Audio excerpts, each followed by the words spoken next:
I do want to ask you really quickly about Xander Bogaerts and how long we sort of wait and watch him play at the major league level and figure out if the projections about him are going to match a reality. You know, in the NFL, they say 3 years in, you should have a good idea. With Bogaerts, do you give him a little more time? Because, quite honestly, they jerked the kid around last year. Yeah, you're a shortstop. No, now we're going to move you to third base, and then we're going to move you back to short, which I think really messed with his head and affected his hitting at the plate last year. But at what point in all the prospects that you've watched and you've seen have this high ceiling, at what point do you know if they're going to reach that ceiling or not? Well, I think this is a big year for him. And I don't know if I would say wire to wire, beginning to end, that he has to have a great year. I think the second half is especially important, although given the way last year went, he probably needs to get off to a good start too. But we need to see improvement out of Bogaerts this year, particularly on the off-speed stuff on the outer half of the plate. He was out on his front foot a lot, off balance, couldn't hit sliders away. It was an automatic out, automatic. And that has to improve. To me, those are the things I look for. I think the kid can play.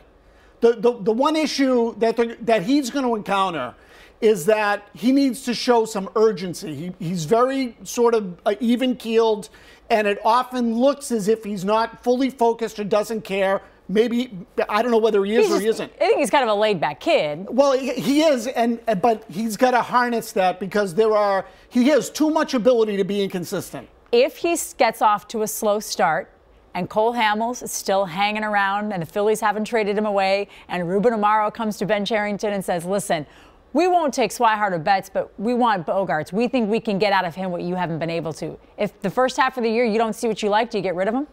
See, I would hate to do that. Okay, so you stick with him. I'm a Bogaerts person, so, you know, I'm going to be the last person that wants to trade a guy like Bogaerts. And I also think it is important for the Red Sox this year to identify their key prospects. As much as we all want them to win again, 2013 was lightning in a bottle. We can all agree on that. What the Red Sox really need to build is something more sustainable over the longer period of time.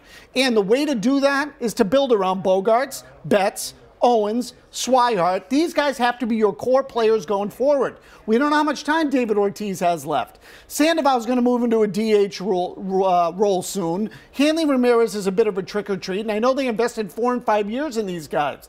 But the real future of the Red Sox is still the line of prospects and the farm system, and those guys have to be developed. I will say, having covered a lot of different teams over the last 8 to 10 years in baseball, that seems like a really hard task to accomplish in Boston, if only because there's so much pressure to win here, and it feels like upper management knows that, and sometimes they kind of let the outside noise, the fans, the ticket sales, the frustrations drive the decisions that they make. And it would behoove Red Sox fans, I think, every once in a while to be a little bit more patient, because if you keep trying to win and you keep trying to go out and get high-priced free agents and just sort of plugging these holes with guys, you don't build for the long haul.